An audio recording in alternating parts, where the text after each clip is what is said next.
الحمد لله نحمده ونستعينه ونستغفره ونؤمن به ونتوكل عليه ونعوذ بالله من شرور أنفسنا ومن سيئات أعمالنا من يهد الله فلا مضل له ومن يضلل فلا هادي له نشهد أن لا إله إلا الله وحده لا شريك له ونشهد أن سيدنا ونبينا ومولانا محمدا عبده ورسوله صلى الله تعالى عليه وعلى آله وأصحابه وأتباعه وأزواجه وذرياته وبارك وسلم تسليما كثيرا كثيرا أما بعد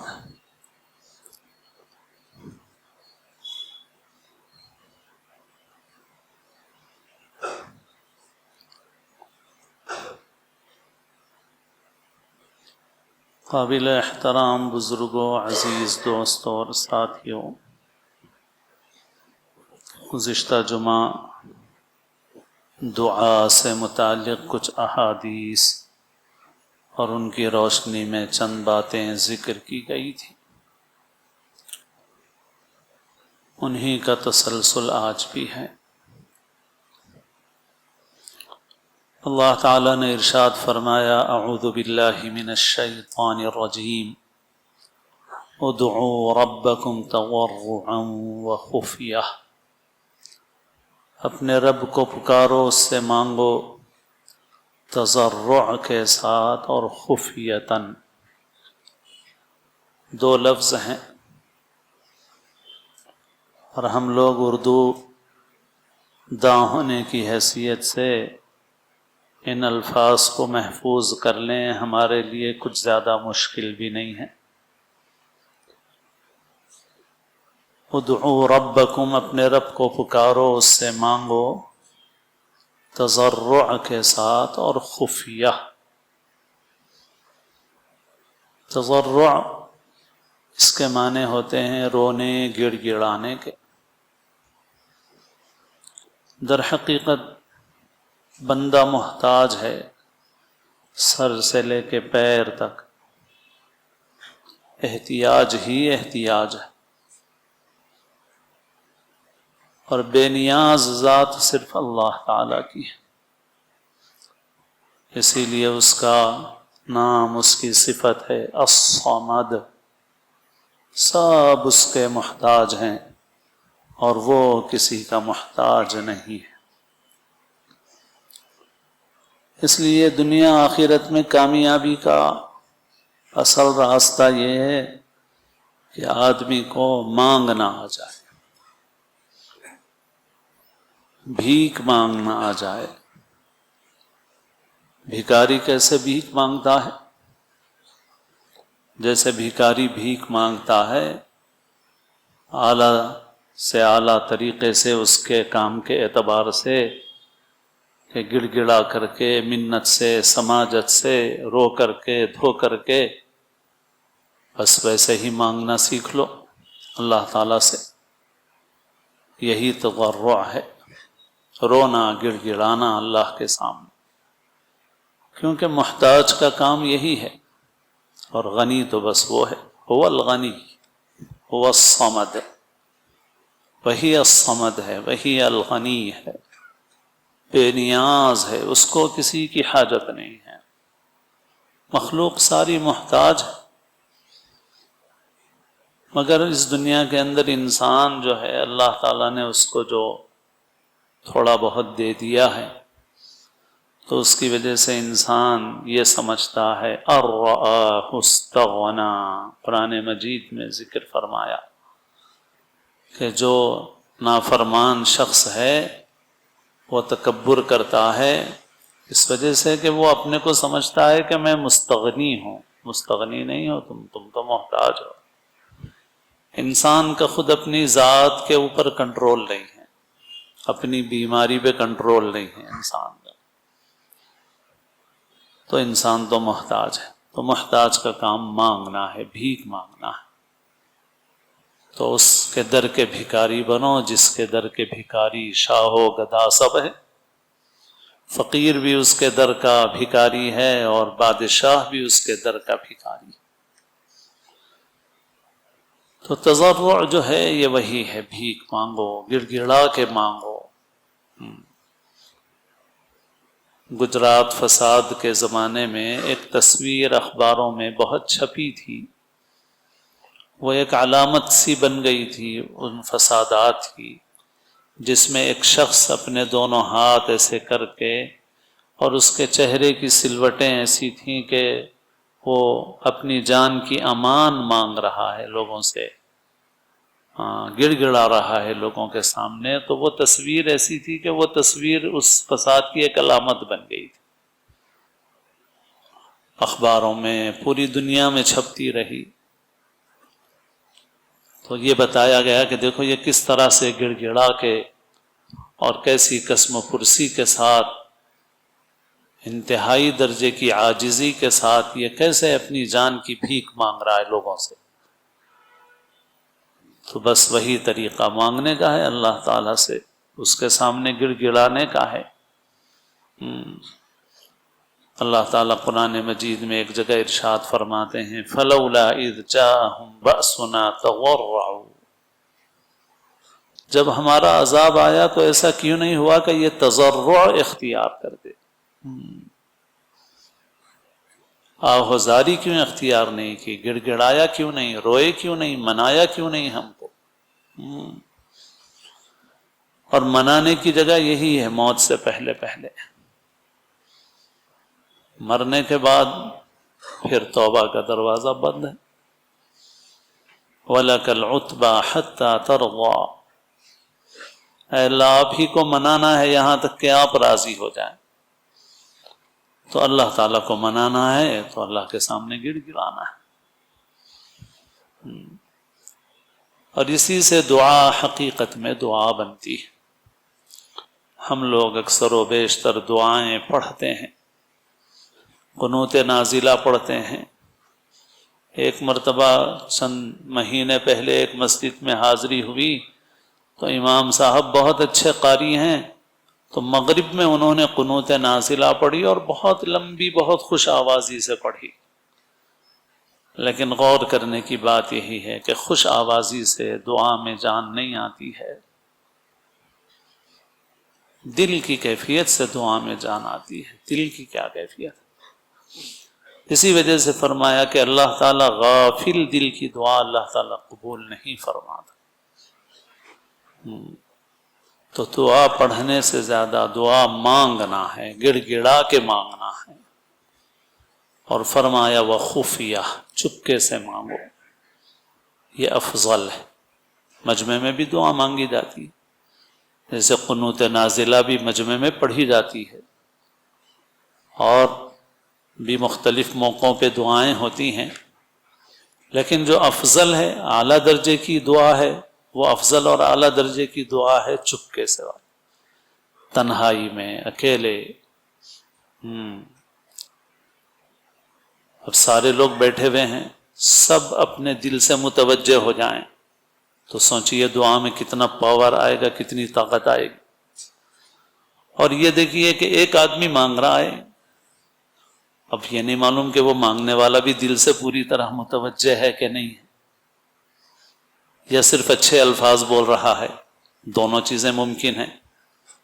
اگر وہ صرف اچھے الفاظ بول رہا ہے، سدیس کی نقل کر رہا ہے، تو نہ اس کی دعا دعا بنی ہے، نہ ان لوگوں کی دعا دعا بنی ہے۔ صورت ہے دعا کی، حقیقت دعا کی نہیں۔ اچھا، اور اگر فرض کرو کہ مانگنے والا واقعتاً جو ہے وہ متوجہ ہے اور دل کی توجہ کے ساتھ مانگ رہا ہے، تو یقیناً یہ انجن تو مضبوط ہے بھائی، لیکن پیچھے کے جو ڈبے ہیں وہ ڈبوں میں سب رکاوٹیں ہیں، کسی کا دل ادھر ہے، کسی کا دل ادھر ہے۔ ان میں گریز بھی نہیں ہے، آئل بھی نہیں ہے ان میں، تو انجن کھینچ بھی رہا ہے تب بھی بڑی مشکل سے گاڑی چل رہی ہے۔ اور اگر جیسے میں نے کہا یہ تصور کرو کہ یہ بھی دل سے متوجہ ہیں اور جو 100 آدمی بیٹھے ہوئے ہیں وہ 100 آدمی بھی دل سے متوجہ ہو کر مانگ رہے ہیں، تو سوچئے دعا میں کتنی طاقت آئے گی۔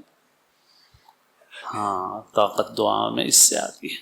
طاقت دعا میں خوش آوازی سے نہیں آتی، کسی کی نقل سے نہیں آتی، طاقت دعا میں آتی ہے دل کی توجہ سے۔ چپ کے مانگو، گڑ گڑا کے مانگو اللہ سے، آہذاری کر کے مانگو اللہ تعالیٰ سے۔ ہاں، یہ تو بہرحال کامیابی کا راستہ یہی ہے۔ انسان تو محتاج ہے، بس مانگتے رہو، اللہ تعالیٰ سے مانگتے رہو۔ اور گزشتہ حدیث سنائی گئی کہ آدمی دعا کرتا رہتا ہے، مگر آدمی بولتا ہے کہ بھائی میں اتنے دن سے دعا کر رہا ہوں، دعا قبول نہیں ہوئی، اور پھر دعا کرنا چھوڑ دیتا ہے، تو یہ آدمی محروم ہو جاتا ہے۔ اور ایک آدمی دعا کرتا رہتا ہے اور مصیبت کے دور ہونے کا انتظار کرتا رہتا ہے، تو فرمایا افضل العبادہ، افضل ترین عبادت ہے، کیونکہ سب سے اعلیٰ مقام ہے تسلیم و رضا، اپنے کو اللہ کے سپرد کر دینا۔ مانگنا ہمارا کام ہے، ہماری طاقت میں جتنی تدبیر ہے وہ کرنا ہمارا کام ہے۔ اس کے بعد نہیں ملا تب بھی راضی، تب بھی مالک سے خوش، تو یہ ہے اعلیٰ مقام۔ اسی لیے ایک بزرگ نے ایک مرتبہ پوچھا کہ اخلاص سے اونچا مقام کیا ہے؟ عرض کیا گیا کہ حضرت آپ بتائیے اخلاص سے بھی اونچا مقام کیا ہے؟ فرمایا تسلیم و رضا، خدا کے سامنے اپنے کو جھکا دینا اور خدا کے ہر فیصلے پر راضی رہنا۔ تو اس لیے فرمایا کہ افضل العبادت انتظار الفرج، مصیبت کے دور ہونے کا انتظار کرنا یہ افضل العبادہ ہے۔ الفرج، مصیبت کا دور ہونا، اس کا انتظار کرنا یہ افضل ترین عبادت ہے۔ بندہ مانگ رہا ہے اور اللہ سے راضی ہے، فرمایا یہ افضل ترین عبادت ہے۔ مانگتا رہے اللہ تعالیٰ سے، اور اس کے سوا کوئی در ہے بھی نہیں کہ جس سے انسان مانگ سکے، تو لہٰذا اس کے سوا کوئی چارہ بھی نہیں ہے۔ اب اس پر راضی رہے تو یہ اعلیٰ مقام ہے۔ پھر دعا کی قبولیت کی مختلف شکلیں حدیث میں بیان کی گئی ہیں کہ دعا ضرور قبول ہوتی ہے، مگر اس کی 3 شکلیں ہیں۔ ایک یہ ہے کہ جو مانگا اللہ تعالیٰ وہ عطا فرما دیتے ہیں، تو بندہ خوش ہو جاتا ہے کہ جو مانگا اللہ نے دے دیا۔ دوسری صورت یہ ہے کہ اللہ تعالیٰ وہ چیز نہیں عطا فرماتے جو بندہ مانگ رہا ہے، مگر اللہ تعالیٰ اس سے کسی بڑی مصیبت کو دور فرما دیتے ہیں۔ اب یہ غیب میں چھپی ہوئی چیز ہے، یہ نہیں معلوم ہے ہم کو، اللہ تعالیٰ کو ہی معلوم ہے۔ ہم مانگ رہے ہیں مگر وہ نہیں ہو رہی ہے پوری وہ ہماری دعا، مگر اللہ تعالیٰ نے ہم پر یہ کرم فرمایا کہ ہم پر آنے والی کوئی بڑی مصیبت بلا اللہ تعالیٰ نے ہم سے دور فرما دی۔ دیکھو دعا قبول ہو گئی، دعا رائگاں نہیں گئی، بیکار نہیں ہوئی۔ اور تیسری صورت یہ فرمایا کہ بعض وقت ایسا ہوتا ہے کہ بندہ کچھ مانگتا ہے مگر وہ اس کے لیے بہتر نہیں ہوتا، بہتر چیز نہیں ہوتی۔ مانگتا ہے بندہ مجھے مل جائے، یہ چیز مل جائے، مال زیادہ مل جائے مجھے، تو ہو سکتا ہے کہ بھئی مال زیادہ مل جائے تو تم سرکش ہو جاؤ گے، اور اللہ تعالیٰ تمہیں محروم نہیں کرنا چاہتے کہ سرکش بن کے، نافرمان بن کے آخرت سے محروم ہو جائے، تو اللہ تعالیٰ نہیں دیتے اس کو۔ اس وجہ سے نہیں کہ اللہ کے خزانے میں کوئی کمی ہے، بلکہ اس وجہ سے کہ اس کے لیے بہتر نہیں ہے۔ تو پھر اللہ تعالیٰ اس کے لیے اجر و ثواب محفوظ کر کے رکھ دیتے ہیں آخرت میں، کہ بندے نے یہ مانگا تھا مگر دنیا میں ہم نے نہیں دیا، اس کی مصلحت سے نہیں دیا، مگر بندے نے جو مانگا اس کا ثواب اس کے لیے محفوظ کر دو۔ تو حدیث میں ہے کہ قیامت کے دن جب بندہ اجر و ثواب کی ایک بڑی مقدار دیکھے گا، بندہ پوچھے گا کہ یا اللہ یہ اجر و ثواب کس چیز کا ہے؟ تو یہ تیری وہ دعائیں ہیں جو دنیا میں پوری نہیں کی گئی ہیں، ان کا اجر و ثواب یہاں پہ ہے۔ تو بندہ کہے گا کہ یا اللہ، اس وقت بندہ سوچے گا کہ کاش دنیا میں کوئی دعا قبول نہ ہوتی، اس کا اثر ظاہر نہ ہوتا، سارا کا سارا ذخیرہ یہی مل جاتا تو اچھا تھا، یہ سوچے گا بندہ۔ تو بہرحال ہر حال میں کامیابی کامیاب ہے، کسی صورت میں محروم نہیں ہے۔ اس لیے جس کے لیے دعا کا دروازہ کھل گیا اس کے لیے خیر کا دروازہ کھل گیا۔ اب ایک بات اور ہم لوگوں کو سمجھ لینے کی ہے، ہمارے حضرت محی السنہ مولانا شاہ ابرار الحق صاحب رحمۃ اللہ علیہ فرماتے تھے کہ لوگ بعض وقت وظیفہ پوچھتے ہیں، بتایا جاتا ہے بھئی یہ وظیفہ پڑھو کام ہو جائے، پھر اس کے بعد وظیفہ بھی کیا ہے؟ وظیفہ بھی در حقیقت دعائی ہے، اس لیے بہت زیادہ وظیفوں کے پیچھے بھی مت پڑو، اصل وظیفہ دعائی ہے۔ بعض لوگ صرف بس وظائف کا مجموعہ بن گئے ہیں، تو بہرحال وظیفہ اللہ کا نام لینا ہے، نام لینا اسی لیے دعا کرو اللہ تعالیٰ سے، منع نہیں ہے، مختلف اذکار وظائف ثابت بھی ہیں، بزرگوں کے معمولات بھی ہیں، ٹھیک ہے، کرنا درست ہے اس کو، لیکن اب اس کے بعد نہیں کام پورا ہو رہا ہے تو حضرت فرماتے تھے کہ دیکھو بھائی یہ ٹرک ادھر سے جا رہا ہے مگر ہو سکتا ہے ادھر سے 2 ٹرک ایسے آ رہے ہوں جو راستہ روکنے والے ہوں،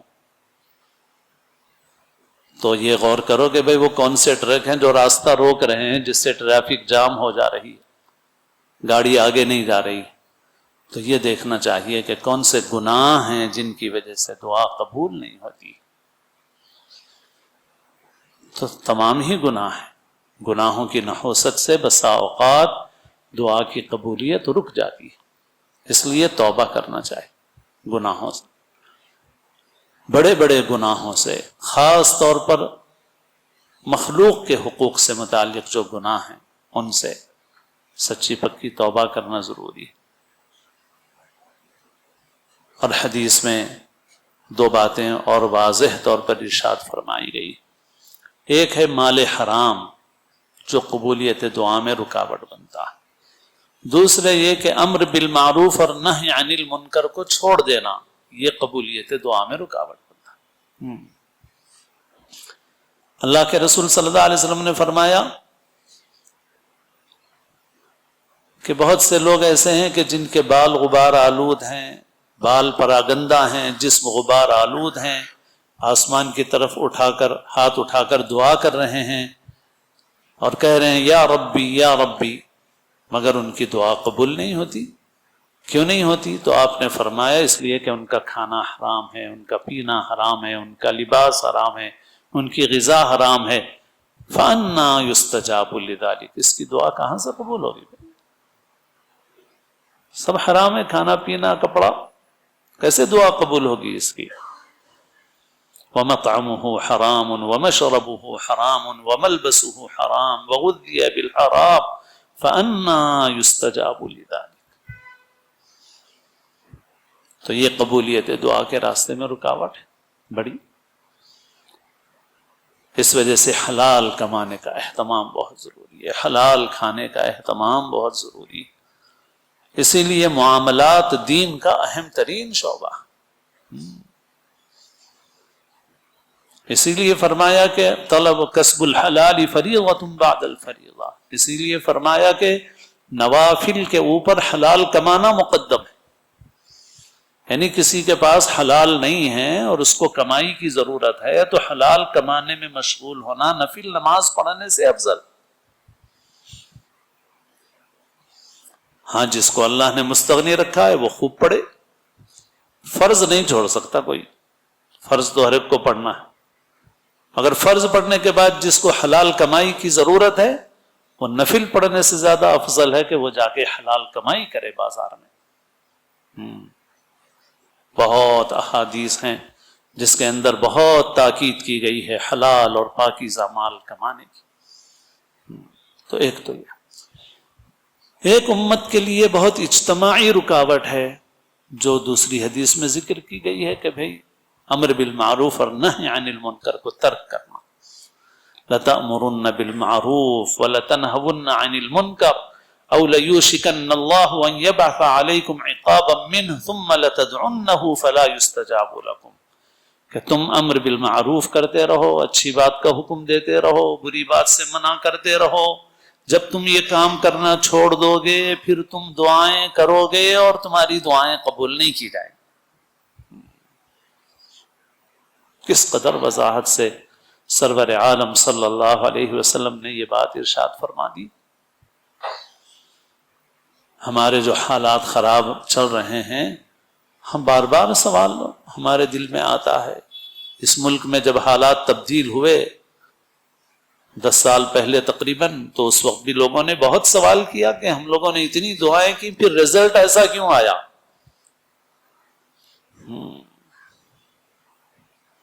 کیوں ایسا رزلٹ آ رہا ہے؟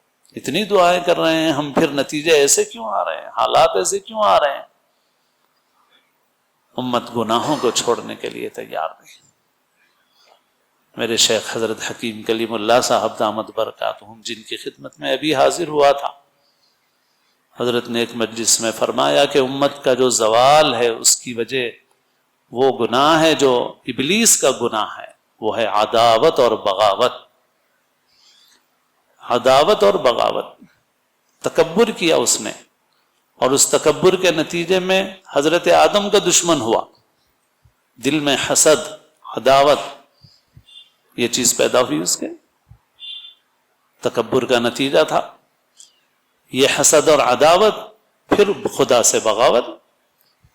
اللہ نے حکم دیا کہ سجدہ کرو، تو کہا کہ میں تو اس سے بہتر ہوں، میں اس کو اور میں سجدہ کروں گا، یہ مٹی سے اور میں آگ سے، میں اوپر جاتا ہوں، یہ نیچے جاتی ہے، یہ ہاں، اس کو میں سجدہ کروں گا، میں بڑا ہوں، میں ابا واستکبر وکان من الکافرین۔ تو یہ عداوت اور بغاوت، فرمایا یہ زوال کی وجہ ہے۔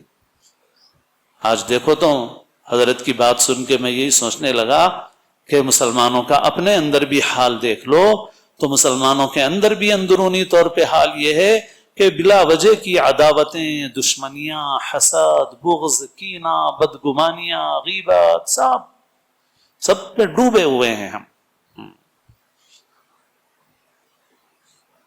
جیسے ابلیس میں حسد، عداوت، تکبر، ویسے ہی ہمارا حال آپس میں طرح طرح کے، کہیں رشتہ داروں سے، کہیں پڑوسیوں سے، کہیں کسی سے، سمجھ میں نہیں آتا کیا ہے۔ دیکھو حالات کیسے ہیں، اور خدا سے بغاوت ہے، اللہ کی بڑی بڑی نافرمانیاں ہو رہی ہیں، بڑے بڑے گناہ ہو رہے ہیں، بہت سے گناہ اجتماعی طور پہ ہو رہے ہیں، لوگ ان میں شریک ہو رہے ہیں، کوئی روکنے والا نہیں ہے، منع کرنے والا نہیں ہے، زبان ہلانے والا نہیں ہے کوئی۔ تو جب امت میں یہ کیفیت پیدا ہو جائے گی تو اللہ کے رسول صلی اللہ علیہ وسلم نے بتا دیا کہ بھائی دعائیں قبول نہیں ہوں گی، پھر تمہاری روک دیا جائے گا۔ تو ان گناہوں سے توبہ کرنا ضروری ہے۔